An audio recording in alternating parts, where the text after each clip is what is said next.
This is Find Your Flow, a show about navigating the complexities of life and business through the lens of curiosity. I'm your host, Angelique, and I bring together experts to deliver responsibly curated conversations and perspectives that aim to progress people and the planet.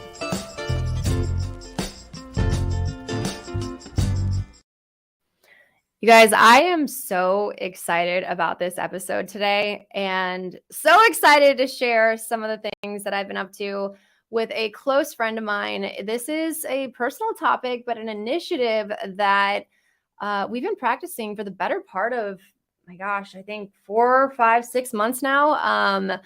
And it has become a game changer. I'm telling you, game changer to my productivity, motivation, and all around happiness. And we think it's pretty simple. It definitely took us a little bit of time to get into the groove of it, but it has, it's awesome. So really the big part about it is all around accountability. And while accountability can be a little bit of an uncomfortable process at times, which we've learned, when it is done right and it is done in a supportive environment, rather than feeling disciplinary, it can be a huge morale booster. So to introduce my good friend and guest today, Rebecca Horton Weiss. So I will say we've been friends for some time now, and one of my favorite humans. She is also an expert in human-centered design and a 2-time entrepreneur with well over a decade of experience in business strategy, startup incubation, market research, and she is somebody who thrives in opportunities to help organizations become better versions of themselves. She's also particularly passionate about helping teams unlock new ideas and ways of working to catalyze growth. Now, this is important. We're going to get into a lot of this in just a second here on why the dynamics of individuals matters. But for doing that, hi, Rebecca. Welcome. Hi. Glad to be here. Thanks for inviting me to join you to talk about table time. So excited. We've been talking about this for some time. We've been really wanting to share this with, a broader audience as hopefully something that people will adapt. But before we dive into that, what are maybe some other things you'd love for folks to know about yourself and what brought you to wanting something like table time? Oh, lots of questions. I'm thinking about which one I would answer first. So in regards to what brings me to table time, I think in a lot of ways I was looking for more discipline and more accountability in my creative practice. It's something that has kind of been that thing in the back of my mind for a while that has been I want to put more intention around this. I want it to be part of my everyday, but I lacked kind of the teeth behind that. And at the end of the day, I think it's in some ways very similar to fitness. I work out with a personal trainer.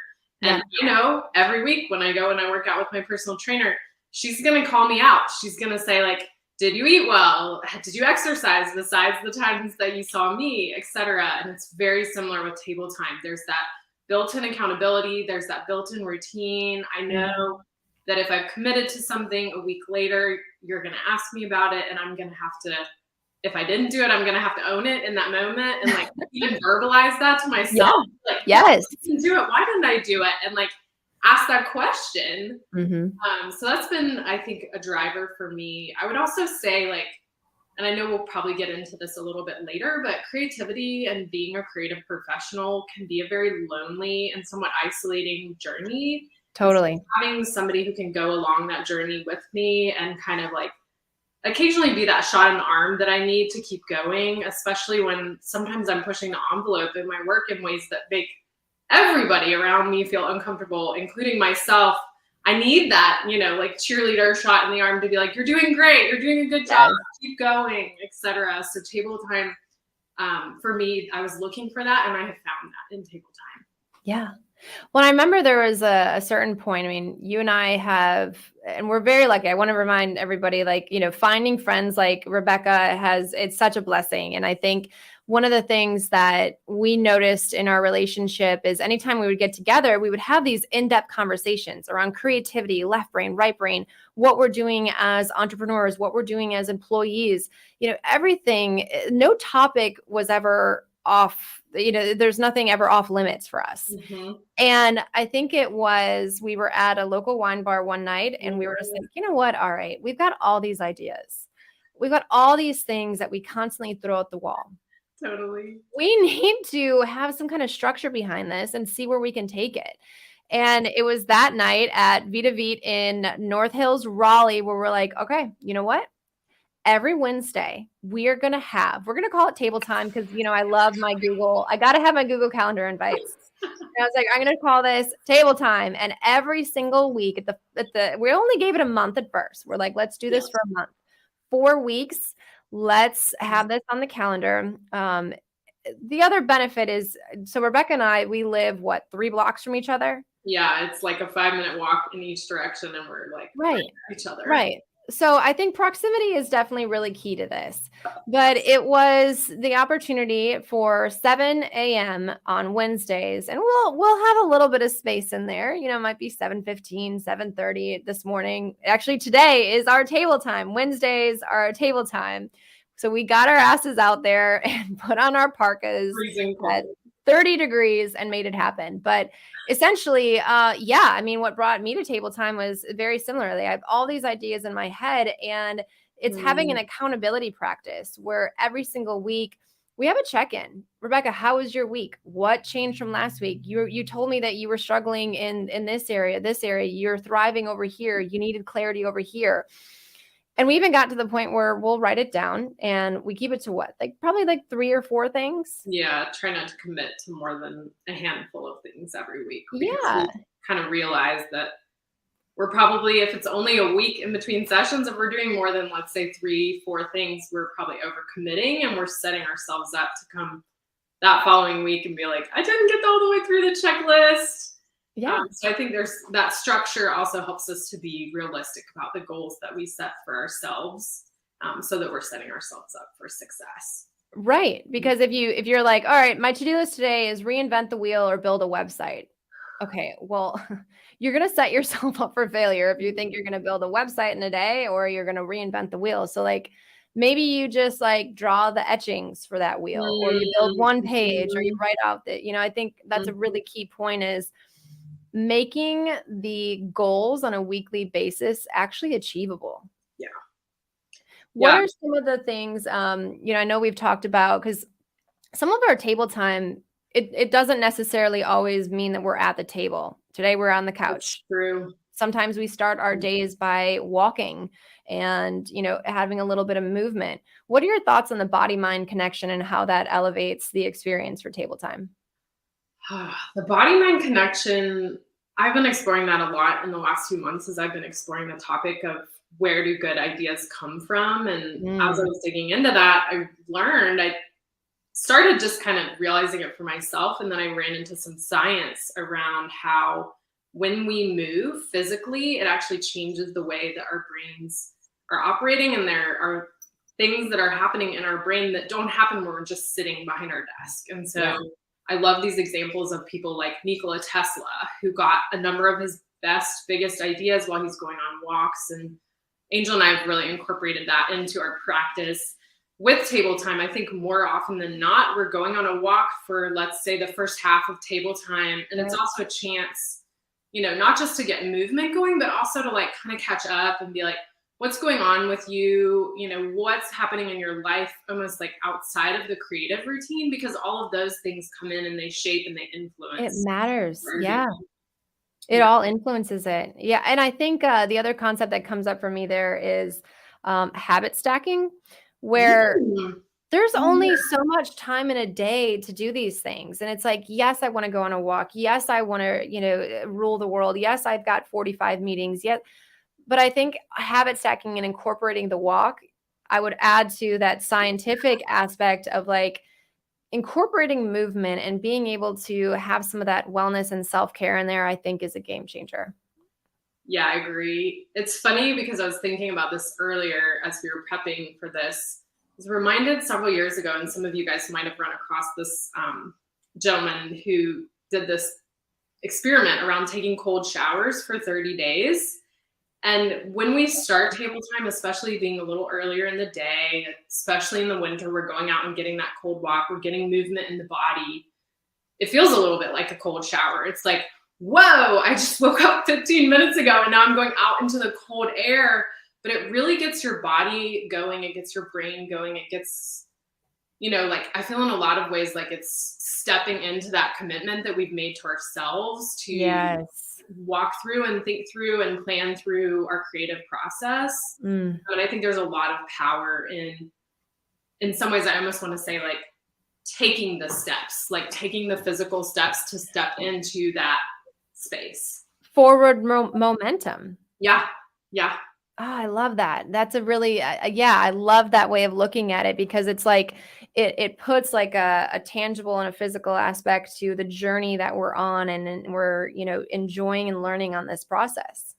Yeah. And I've never thought of it this way until this exact moment, but we're also meeting each other physically on the journey when we go, right? Like we meet at this one street that's like halfway between Angel and I, and then we're going on that journey together. And so there's that, converge, diverge happening. So many metaphors to this in table time. I love it. Okay, well, here's another thing. I want to be realistic, and because I hope that this might inspire some other folks to have their own table time and make that for themselves. So obviously, you and I, proximity is a big thing. We are a few blocks away from each other. What are some other things that you might say contribute to the success of us? We are both creatives, we're entrepreneurs, we're interested in, we're married, but we don't have kids yet. So like, how would you describe how you would maybe motivate others to find their person? How do we find their table time person?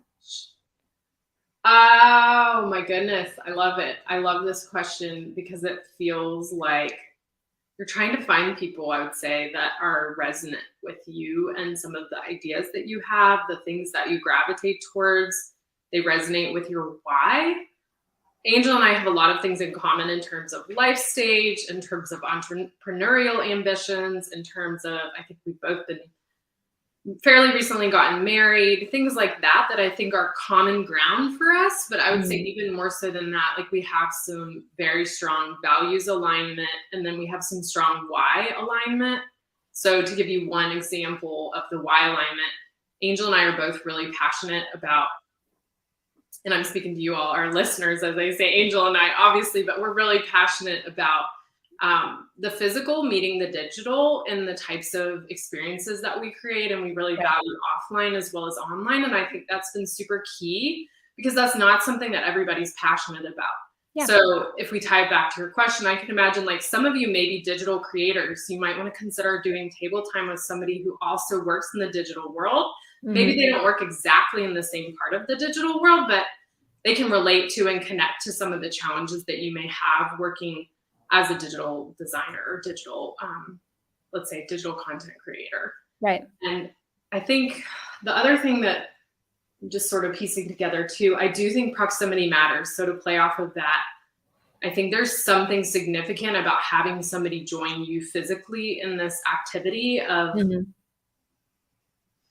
I don't know even the word I want to use, but there's like a meeting together aspect to table time that makes that time feel really unique and special and present. And I think it is different than just, hey, I've got this friend in San Francisco and we collaborate. And I think we probably all have some folks like that, but there's something really special about, you live right down the road. Like I know you experienced the same sunrise that I did this morning. Your weather was kind of similar, etc. There's that common object of the common experience of living in the same locale as well. Being in that space and time. And I definitely agree with that. And, my head goes in two different directions because I also want it to be something that's accessible to people. So if you feel like your person is, somebody that you would do better meeting virtually, and then maybe you can plan that big meet at some point, together, that's great. I think whatever you can make work for you, but for me, I had to have that in-person connection. That was something that I was seeking, especially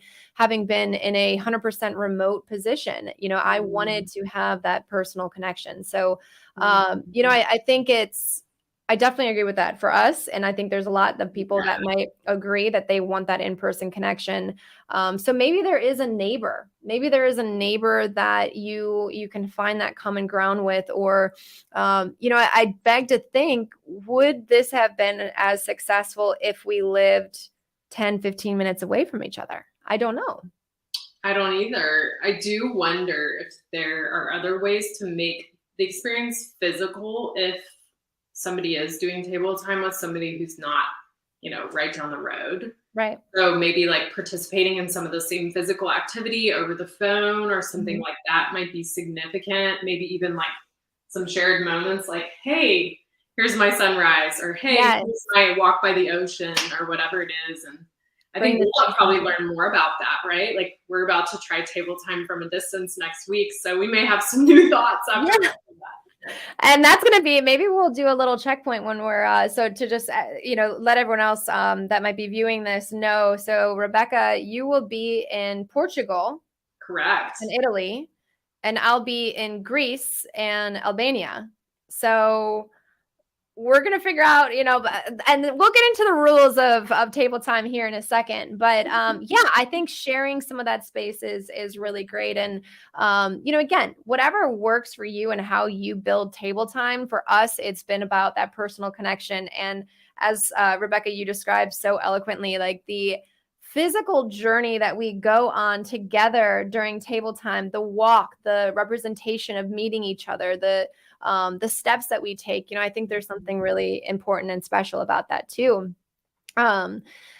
Maybe let's talk about some rules to table time. What is our number one rule, Rebecca?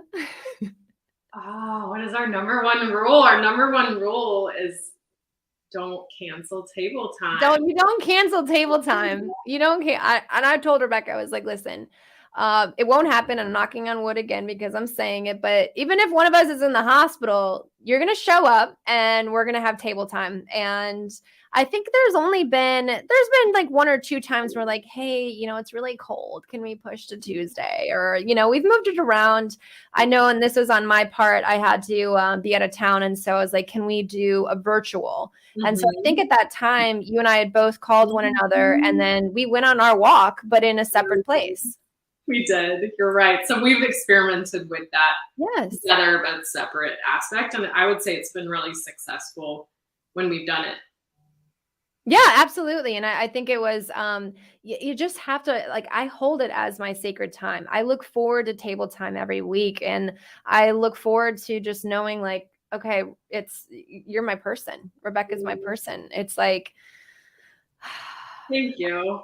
I mean, we, obviously our husbands are our persons too, but I think in saying that also, I think that there's something special about, I have business mentors. I've had business mentors that I've worked with at the same organization. I have business mentors that are specific to, exactly what I do. But Rebecca, you and I, like, we have conversations about our career and our success in our career and our interests, but we also have a lot of conversations about spirituality and our faith and our relationships with, anybody, with ourselves, with our community. We have, conversations, like nothing is off limits. And I think there's a lot of beauty to that too, where it doesn't have to be somebody that you just connect with about business. No. I would say like what comes to mind here is this notion that nothing is off the table for table time. And I'm tempted, even as I talk to you guys, to show like our kitchen table over here. It. Sometimes show the table time. Sometimes when Angel comes over, it's a mess. And this is real life. Like for me to go and try to talk about my creative practice and not delve in with you, Angel, on these are the things that are roadblocks in my day-to-day life. Like I've been really stressed, or family dynamics are weird, or whatever. Like all of that is the stuff that's showing up that's making it more difficult for me to follow through on whatever things I've committed to that I want to do in my creative practice week to week.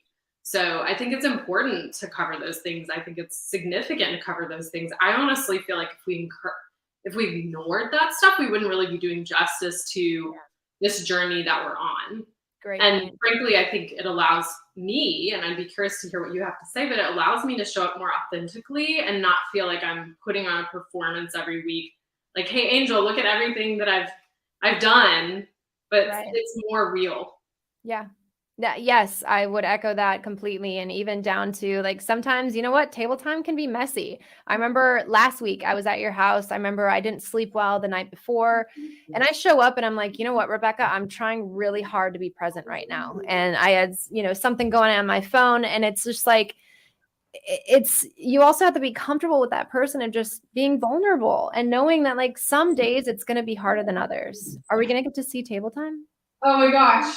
Speaking of, like, that was a notification for my laundry, right? Like, real life here. Sometimes you get interrupted. Yeah, so those moments happen too. Absolutely. We gotta, get all the things done. And table time can take, we've done table time down the street. We've done it on the phone. We've done it, in other areas when we're traveling together. You make it happen. And what are some of the, because I'm one of those people, like, I want somebody to call me on my shit. Like, tell me, like, hey, here's my list of things that I'm going to put together and I'm going to accomplish all of them by next week. And I end up feeling guilty because I'm like, what the hell? Like, I put all these things on my list and it wasn't achievable. Life happens, things come up. And I feel like having had the opportunity to chat through that and you kind of be like, okay, do you really think that you can accomplish this in 1 week? Is this attainable? Is it fair to even hold yourself to this standard? Yeah. Tell me about maybe some of the feelings that you've had when looking back at some of the things that we've accomplished as we've gone throughout week to week with table time. How does that make you feel? I would say one thing that comes to mind is freedom and like freedom to pivot. I feel like I have struggled with the expansiveness of what it is that I want to create. And because of the container of the time that I've spent with you, I'm able to really like feel okay with the messiness of who I am as a working professional and kind of piece through that. And so I would say even like there's an element of that to me is about safety. Like there is safety and I feel safe. And maybe at some level, like freedom is like kind of what you see, but like the deeper felt emotion is like, I feel safe. And I think that's so significant. I love that. It has been for me. It's been very catalyzing. And as I think about some of the times that we've spent together, like how does that feeling propel me into the rest of my day? That's game changing and world shifting, right? Because many of us start our day, especially as a creative, we might start our day with negative feedback. Yeah. Or even like negative self-talk. So I was going to say the negative self-talk. Providing that safety straight away, like that's significant. That's huge. I love that you bring up safety because as I said, I hold the time sacred. I think it is that safetiness for me. I know that every week, and at any time you establish these relationships like we have, I can talk to you about anything. I can open up to you about anything. And that's so special. And it is something that I hope everyone can experience. And no, it doesn't always just fall in your lap. You don't just find someone like Rebecca every day. I think there's a level of intention you have to have around that person. And, maybe what do you think about like, as far as we didn't really put a ton of parameters on how this will go, but I felt like we had some baseline understanding of, the format of this. Yes and no. I honestly feel like the format that we arrived upon, it just was very emergent and very natural. Mm-hmm. Like I'm trying to remember back to when we made that decision of like, we're going to do this. And interestingly, and you talked about habit stacking, you and I, Angel, I don't know if you remember this, but like we were already walking together before this. It wasn't consistent, but like we anchored this table time off of some habit that we already had as friends, which was going walking together. And then we bolted this on, typically onto the back end of it. And so in some ways we were stacking like things that were good for us. I feel like I'm going a little off topic here, but no. The structure of it, I think it was a structure that worked well for both of us. This idea of going in the morning, kind of starting our day with this. For me, doing something early in the day is like about making a commitment to myself and saying like, I'm going to do this thing for myself to start my day. I'm not doing this thing for somebody else to start my day. Like even my husband, who I love dearly, I'm starting my day with something that honors and serves the things that are going to help me show up well in all of my relationships. Yes. So yeah, I thought I had another thought, but I just I know too. Totally rip off of that. Yeah, I'm curious what you feel, because you may remember better than me. Like, no, I totally agree. We were already we would walk randomly, and it'd be like, hey, you want to go for a walk on Tuesday? And then we put more of that, I guess like Wednesdays table time. And again, I love my Google Calendar. So like if we're doing something, it's on the Google Calendar. And I think when it became its thing, it really is something that I look forward to absolutely every week. And I think when you said like to start your day, were you a morning person before table time?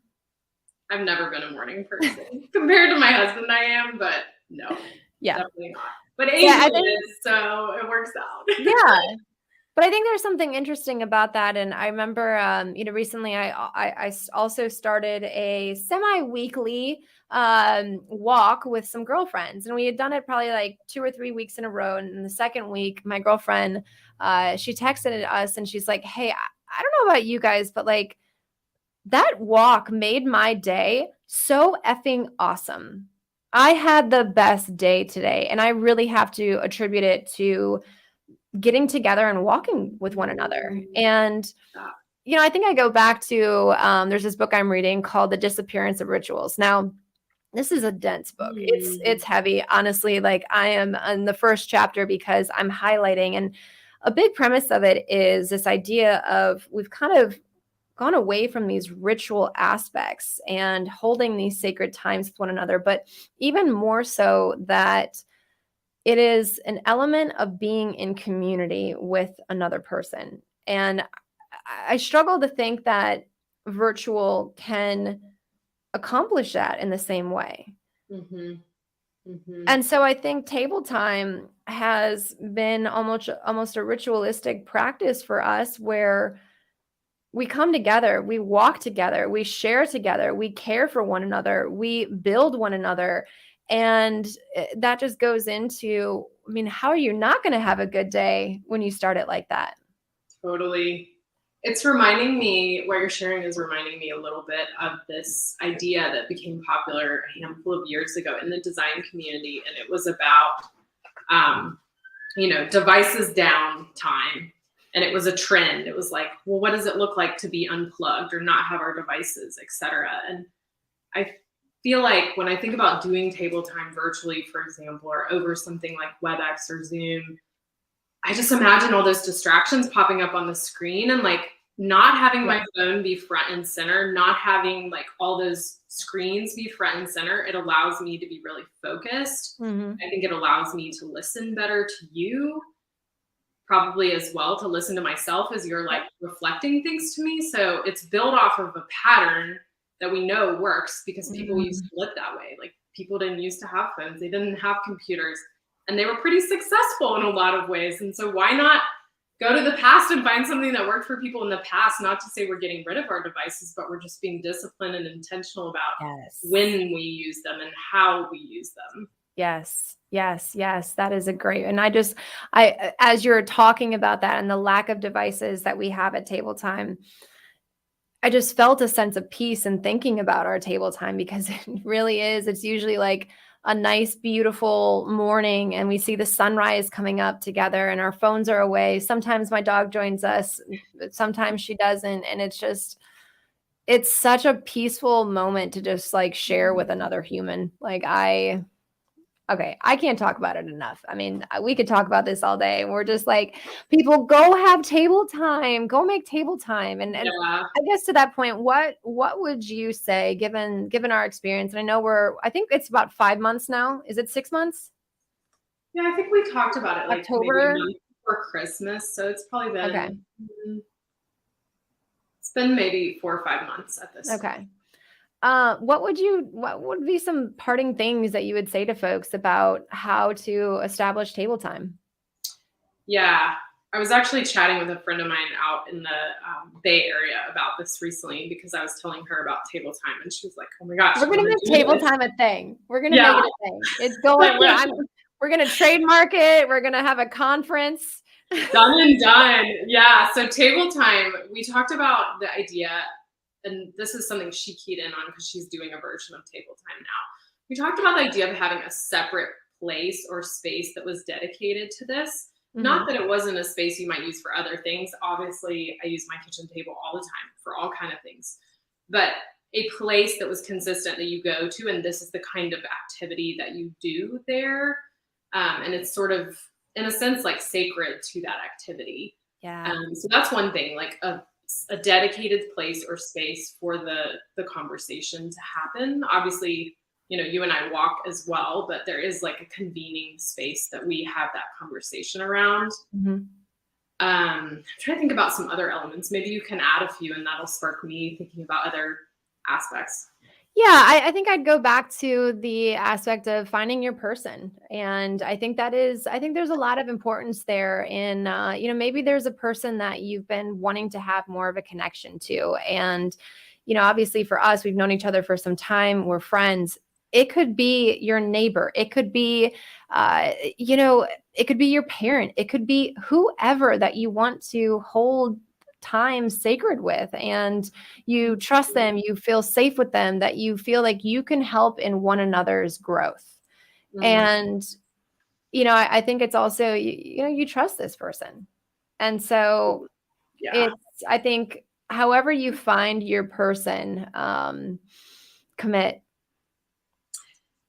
Yeah, you both have to be committed to it. I would say Angel and I did not struggle with this, but I don't know if you'd say the same. If I paired up and was trying to do something like this with somebody who canceled it regularly or didn't Yeah. show up or didn't show up on time all the time, I don't think this would have ever come to Yeah. pass. So it really does need to be like both of you are in it together. You're committed to it together. You're fully showing up Yep. because how are you going to show up for yourself at something like this if the other person isn't at the table? Like, doesn't Yeah. happen. No, I totally agree. Totally agree.